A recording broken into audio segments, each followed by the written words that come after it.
একটা প্রশ্ন করি আপনাকে, গত ৮ বছর বিদেশে কাটালেন, শরীর দিলেন, সময় দিলেন, পরিবার ছাড়া থাকলেন, দেশে ফেরার সময় হাতে কত টাকা থাকলো? এই প্রশ্নটা যদি আপনাকে একটু থামিয়ে দেয়, যদি উত্তরটা দিতে খুব বেশি কষ্ট লাগে, তাহলে এই ভিডিওটা আপনার জন্যই।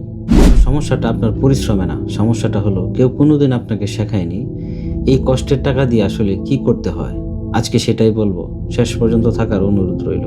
গত পর্বের সেই রহিম সাহেবের কথা মনে আছে নিশ্চয়ই। সেই রহিম সাহেব গত ৮ বছর ধরে সৌদি আরবে ছিলেন। প্রতিদিন ভোরে উঠতেন, রাতে ফিরতেন ক্লান্ত শরীরে। ঈদেও ছুটি ছিল না, মায়ের অসুখেও যেতে পারেননি। মাসে আয় করতেন ৬০,০০০ টাকা। ৮ বছরে মোট প্রায় ৫৭ লক্ষ টাকা। দেশে ফেরার দিন বুক ভরা স্বপ্ন নিয়ে বিমানে উঠলেন। হাতে ছিল মাত্র ৩ লক্ষ টাকা। বাকি ৫৪ লক্ষ টাকা গেল কোথায়? পরিবারে পাঠিয়েছেন, কিন্তু সেই টাকায় বাড়ি হয়নি, ব্যবসা হয়নি, জমি হয়নি, শুধু খরচ হয়ে গিয়েছে। কিভাবে, কোথায়? রহিম সাহেব নিজেও জানেন না এত কিছু। এই মুহূর্তে তিনি আবার বিদেশে যাওয়ার চেষ্টা করছেন। তিনার বয়স হয়ে গিয়েছে ৪৫। তিনার শরীর ভাঙা, স্বপ্ন ভাঙা।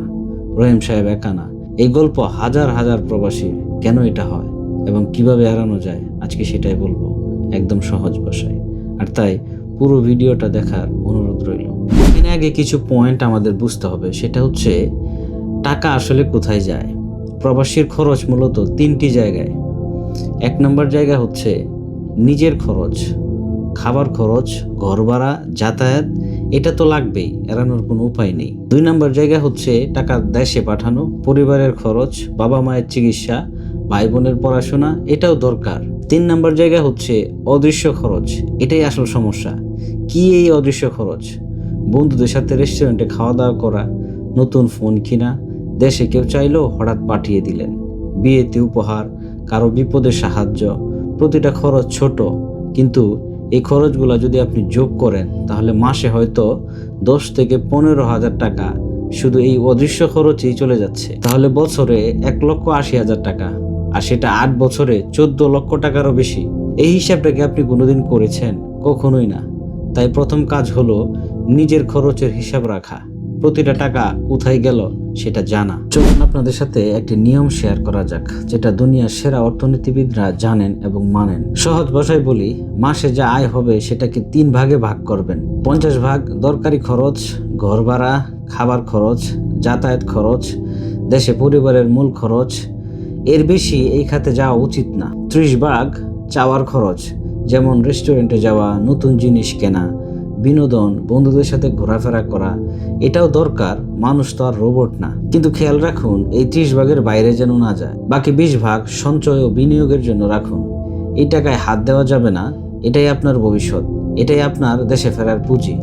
একটি উদাহরণ দিয়ে বিষয়টা বোঝার চেষ্টা করি। যেমন মাসে আয় ৬০,০০০ টাকা, ৩০,০০০ টাকা দরকারি খরচের জন্য রাখুন, ১৮,০০০ টাকা চাওয়ার খরচ হিসেবে রাখুন, ১২,০০০ টাকা রাখুন সঞ্চয়ের জন্য। ১২,০০০ টাকা এখানে কম মনে হচ্ছে? ৮ বছরে এই ১২,০০০ টাকা মোট ১১,৫২,০০০ টাকা হয় শুধু সঞ্চয়। হালাল বিনিয়োগের লাভ ধরলে আরও বেশি হতে পারে। এখন বলুন, এই নিয়মটা কি খুবই কঠিন? অবশ্যই না, শুধু দরকার একটু অভ্যাস। এখন আলোচনা করব সবচেয়ে কঠিন প্রসঙ্গ নিয়ে, দেশে টাকা পাঠানো। প্রবাসীর সবচেয়ে বড় দুর্বলতা আজ কোথায়? পরিবার চাইলে না বলতে পারে না।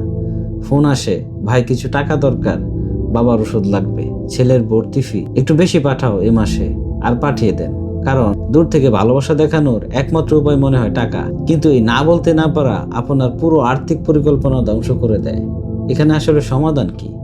পরিবারের সাথে একটি নির্দিষ্ট বাজেট ঠিক করুন। বলুন, আমি প্রতি মাসে এত টাকা পাঠাবো, এর বাইরে জরুরি ছাড়া আর দেওয়া সম্ভব না। এটা কঠোরতা না, এটা পরিকল্পনা। এবং পরিবারকে বুঝান এই নিয়মটা আপনার জন্য না, এটা পুরো পরিবারের ভবিষ্যতের জন্য। আরেকটা কথা, দেশে যে টাকা পাঠাচ্ছেন সেটা কোথায় যাচ্ছে সেটা জানুন। অনেক প্রবাসী জানেনই না তার পাঠানো টাকা কিভাবে খরচ হচ্ছে। প্রতি মাসে পরিবারের সাথে হিসাব করুন। এটা সন্দেহ না, এটা দায়িত্ব। আপনি সঞ্চয় করবেন, কিন্তু কোথায় করবেন? ৩টি জায়গা নিয়ে কথা বলবো। ইসলামিক ব্যাংকে সঞ্চয় হিসাব সবচেয়ে নিরাপদ এবং হালাল। ইসলামিক ব্যাংকগুলো শরিয়া আইন মেনে চলে, সুদের কোনো লেনদেন নেই। প্রবাসী থেকেও অ্যাকাউন্ট খোলা যায়। প্রতি মাসে নির্দিষ্ট টাকা জমা দিন, হাতে না রেখে সরাসরি অ্যাকাউন্টে। হালালভাবে বিনিয়োগ করুন।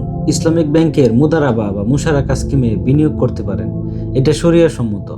বিনিয়োগের আগে অবশ্যই একজন বিশ্বস্ত ইসলামিক স্কলারের পরামর্শ নিন, কারণ হালাল উপায়ে আয় করা যেমন জরুরি, হালাল উপায়ে সঞ্চয় করাও ততটাই জরুরি। আপনি সোনায় বিনিয়োগ করতে পারেন, অনেক প্রবাসী সোনায় বিনিয়োগ করেন, এটা ইসলামিকভাবে অনুমোদিত। তবে সব টাকা সোনায় না রেখে সঞ্চয়ের একটা অংশ সোনায় রাখতে পারেন। একটা কথা পরিষ্কার করি, শেয়ার বাজার, ক্রিপ্টো বা অন্য কোনো সন্দেহজনক জায়গায় আপনার কষ্টের টাকা না রাখাই ভালো। আল্লাহর রিজিক হালাল পথে আসে, সেই পথেই রাখুন, সেই পথেই বাড়ান। আপনাদের সাথে একটি চেকলিস্ট শেয়ার করছি। দেশে ফেরার আগে এই 5টা প্রশ্নের উত্তর অবশ্যই হা হতে হবে। অন্তত 1 বছরের সংসার খরচ হাতে আছে, এই টাকাটা না থাকলে ফেরা ঠিক হবে না। দেশে গিয়ে আয়ের একটা হালাল পথ ঠিক আছে, চাকরি হোক ব্যবসা হোক, একটা পথ লাগবেই। বিনিয়োগের টাকা আলাদা রাখা আছে, সংসারের টাকা আর বিনিয়োগের টাকা এক না। পরিবারের সাথে আর্থিক পরিকল্পনা নিয়ে কথা হয়েছে, একা পরিকল্পনা করলে হবে না, পরিবারকেও বুঝতে হবে। জরুরি সঞ্চয় আলাদা আছে, অসুখ, দুর্ঘটনা, বিপদ যে কোনো সময় আসতে পারে, সেজন্য আলাদা একটা ফান্ড থাকতে হবে। এই 5টা হা না হওয়া পর্যন্ত ফেরার তাড়া করবেন না, একটু দেরিতে ফেরা ভালো অপ্রস্তুত হয়ে ফেরার চেয়ে। প্রবাসে আসার আগে আপনি স্বপ্ন দেখেছিলেন একটা সুন্দর জীবনের, পরিবারের মুখে হাসির, নিজের পায়ে দাঁড়ানোর। সেই স্বপ্নটা এখনো জীবিত, কিন্তু স্বপ্ন পূরণ হয় পরিশ্রমে, এটা আপনি জানেন। এখন জানতে হবে স্বপ্ন টিকিয়ে রাখতে হয় পরিকল্পনায়। টাকা আয় করা একটা দক্ষতা, টাকা ধরে রাখা আরেকটা দক্ষতা। এই দ্বিতীয় দক্ষতা না শিখলে প্রথমটা কোনো কাজে আসে না।